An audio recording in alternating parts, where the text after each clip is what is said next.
대편 중국 대륙에서는 농부들이 우물을 파다 뜻밖의 것들을 발견하고 있었습니다. 그리고 땅속에서 올라온 것들은 단순한 유물이 아니었습니다. 그것은 중국이 수천 년 동안 세상에 내놓지 않으려 했던 비밀이었습니다.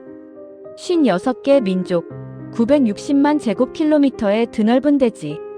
중국은 언제나 스스로를 천하의 중심이라 불렀습니다. 그러나 그 자신감의 뒤편에는 아무도 입 밖에 꺼내지 못하는 이야기들이 있었습니다.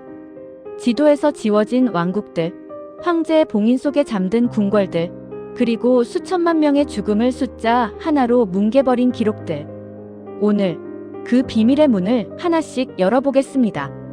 7위 누란, 사막이 삼킨 왕국.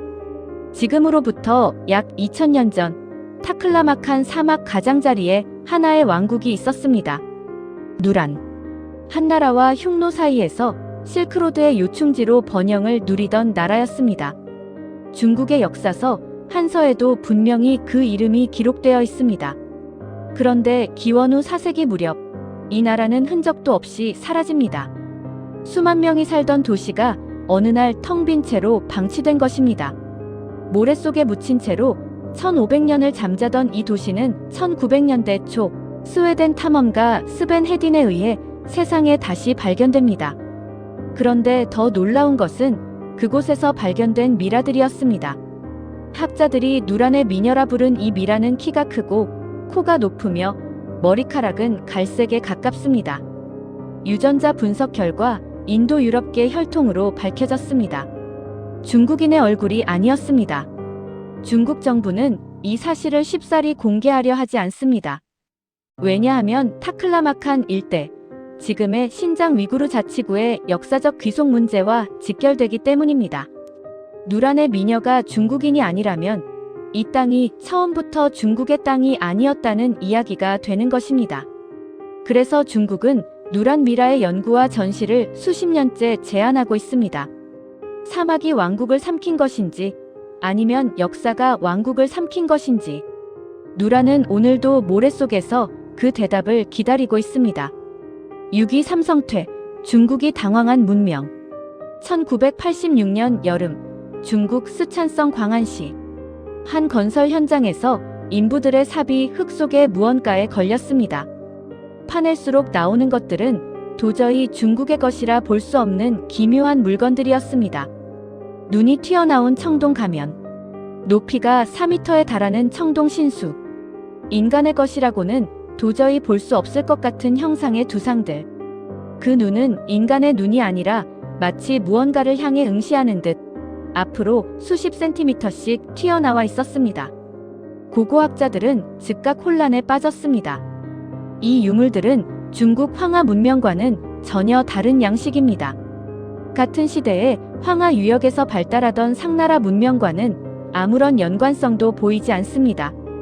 무려 5000년 전, 어쩌면 그보다도 더 오래된 시대에 이 땅에서 번성했던 이 문명은 대체 어디서 왔으며 왜 갑자기 사라졌는지 지금도 설명할 수 없습니다. 방사성 탄소 연대 측정으로 확인된 것은 이 유물들이 기원전 1200년에서 1000년 사이에 의도적으로 파괴되고 불에 태워진 뒤 구덩이 속에 묻혔다는 사실입니다. 스스로 제 신전을 불태우고 사라진 문명. 도대체 그들에게 무슨 일이 있었던 것입니까? 가장 큰 청동 가면의 길이는 138cm, 무게는 71kg에 달합니다. 그런데도 이 문명에는 단 하나의 문자 기록도 남겨지지 않았습니다. 목소리도 이름도 남기지 않은 채 사라진 사람들. 삼성퇴는 지금 이 순간에도 발굴이 계속되고 있지만 학자들은 여전히 그 정체를 설명하지 못하고 있습니다. 5위 1000년 동안 봉인된 황제의 무덤, 진시황릉. 기원전 221년 중국 최초의 황제 진시황은 6나라를 평정하고 천하를 통일했습니다. 그리고 즉위 첫날부터 그는 무언가를 준비하기 시작했습니다. 바로 자신이 죽어 들어갈 지하 궁전이었습니다. 사마천의 사기는 이렇게 기록합니다. 70만 명의 인부가 동원되었고 지하에는 수은으로 만든 강과 바다가 흘렀으며 온 나라의 진귀한 보물이 가득 채워졌다고.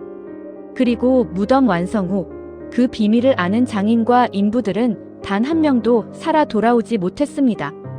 1974년 이 봉인된 땅에서 세상을 뒤집어 놓은 발견이 이루어집니다. 우물을 파던 농부들이 땅속에 흙 인형 하나를 발견한 것입니다. 파낼수록 나오고 또 파낼수록 나왔습니다. 실물 크기의 병사 8,000기, 전차 130여 대, 말 600여 필. 세상이 병마용이라 부르는 그 군대가 모습을 드러낸 것입니다. 그런데 이 병마용갱은 진시황릉의 주 무덤이 아닙니다.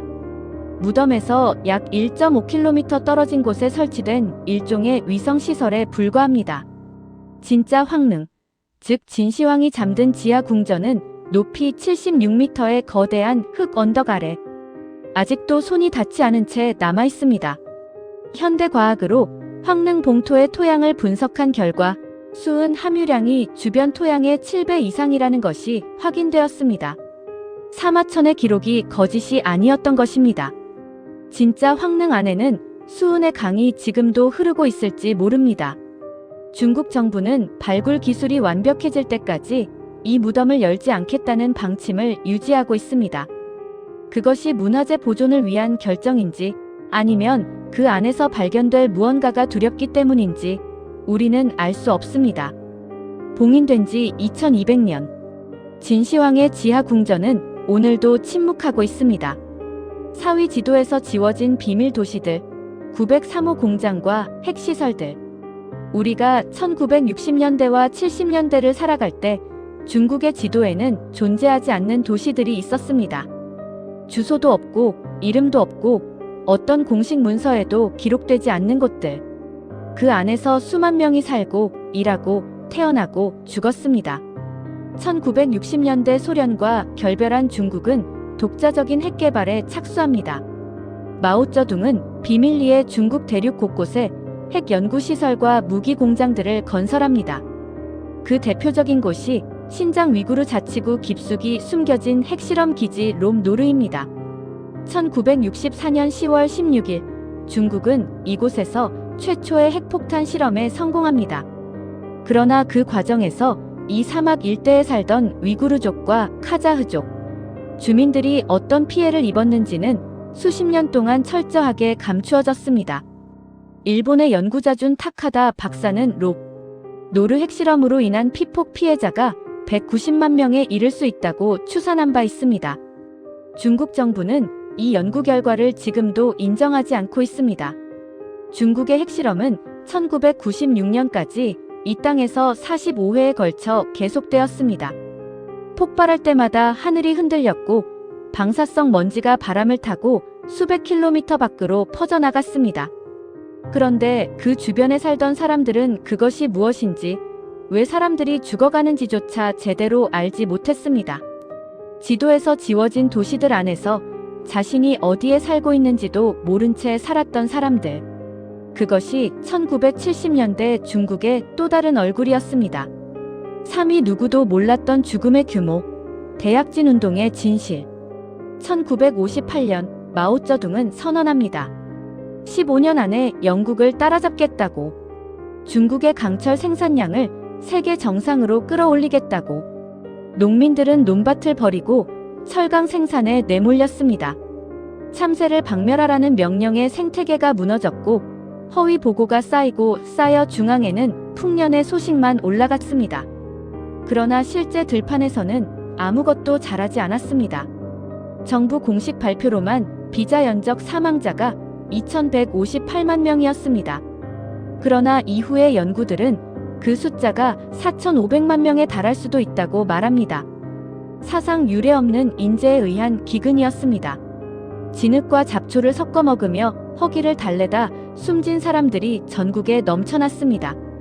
어떤 마을에서는 살아있는 사람 중 가장 나이 많은 이가 40대 초반에 불과한 지경이 되었습니다. 그런데 중국 정부는 이 죽음의 수를 끝내 공식 확정하지 않았습니다. 중앙의 통계가 외부로 새어나가지 못하도록 정보를 막았고 외국 학자들의 접근을 원천 차단했습니다. 처음 이 비극을 외부에 알린 것은 홍콩과 대만의 연구자들이었습니다. 마오쩌둥은 1962년 7천인 간부대회에서 스스로 책임을 인정하고 물러섰습니다. 그러나 그것으로 끝이 아니었습니다. 불과 4년 후 그는 더 거대한 광기를 다시 일으킵니다. 바로 문화대혁명이었습니다. 대약진 운동이 끝나기도 전에 다음 재앙이 이미 준비되고 있었던 것입니다.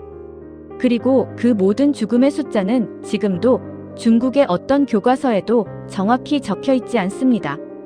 2위 잃어버린 10년, 문화대혁명이 묻은 것들. 1966년 마오쩌둥은 다시 세상을 흔들었습니다.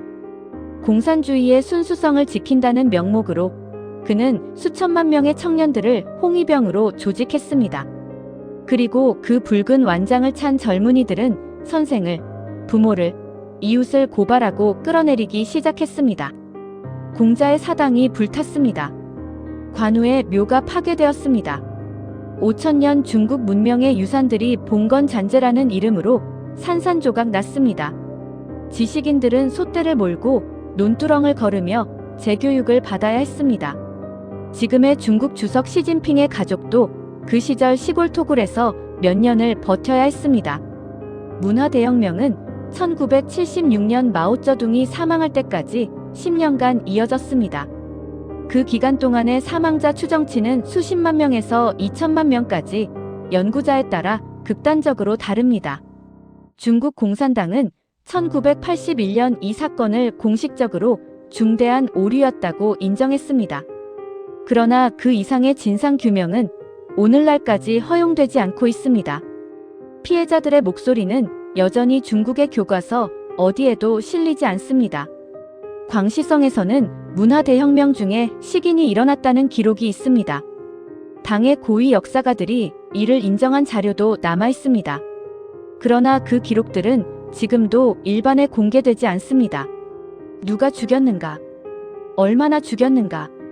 왜 죽였는가? 중국은 그 물음에 아직 대답하지 않았습니다. 1위 2200년 봉인의 땅, 아무도 열지 못한 진짜 비밀. 그리고 우리는 이 모든 비밀의 가장 깊은 곳에 다시 도달합니다. 진시황릉을 이야기할 때 사람들은 병마용의 장대함에 감탄합니다. 그러나 병마용은 진짜 비밀이 아닙니다. 진짜 비밀은 아직 아무도 열지 못한 그 언덕 아래에 있습니다. 사마천은 사기에서 이렇게 기록했습니다. 황릉 내부에는 궁전이 세워져 있고 수은으로 만든 강과 바다가 끊임없이 흐르며 천장에는 별자리가 새겨져 있고 땅에는 중국의 지도가 펼쳐져 있다고. 온갖 기관과 함정이 설치되어 있어 누가 침입하면 자동으로 화살이 쏘아진다고. 그리고 이 모든 것을 만든 장인들은 단 한 명도 살아나오지 못했다고. 현대과학은 이 기록이 허구가 아님을 조금씩 증명하고 있습니다.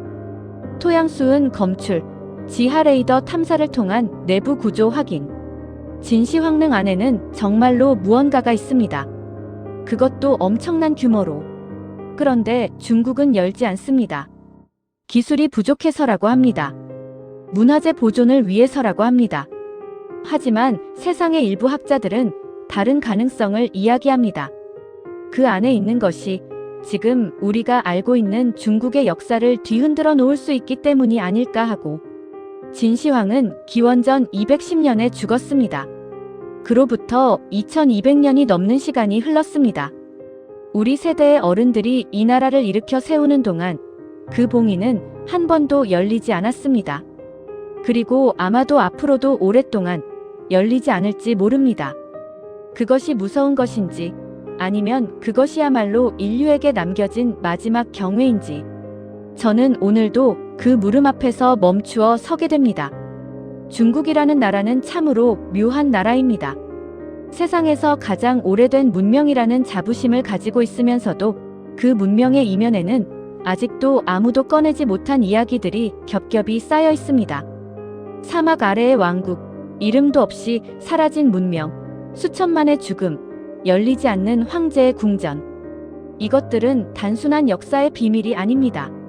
그것은 권력이 어떻게 진실을 다루어 왔는지에 대한 긴 기록입니다. 여러분께 한 가지 여쭤보고 싶습니다. 역사가 감추어야 할 것들이 있다고 생각하십니까? 아니면 아무리 불편하더라도 진실은 언젠가 반드시 빛 아래로 나와야 한다고 생각하십니까? 여러분의 생각을 댓글로 남겨주십시오. 그 한 줄 한 줄이 이 채널의 다음 이야기를 이어가는 힘이 됩니다. 지구촌 미스테리였습니다. 감사합니다.